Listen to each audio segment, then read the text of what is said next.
بسم الله الرحمن الرحيم السلام عليكم ورحمة الله وبركاته أصحابتك kusoo dhawaada casharadii taxanaha ee Englishka fasalka Fonforka gaar ahaan Unit 5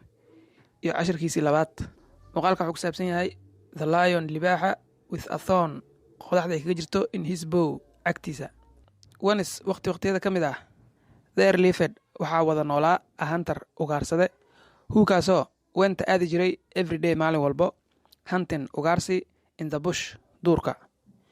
he loved wuxuu jeclaa his occupation shaqadiisa as a hunter ugaarsi ahaan and even xitaa wished wuxuu rajay jiray to do inuu samaynin nothing else wax kaleeto ugaarsi aan ahayn every single day maalin walbo he searched waxa uu raadi jiray for prey xayawaan uu dishto ama raq and often inta badanna happily si farxad leh provided waxa uu sii jiray members xubnaha of his village oo tuuladiisa ay wada degan yihiin with steady supply qaybin degan of fresh game meat hilib markaas uu soo dilay oo cusub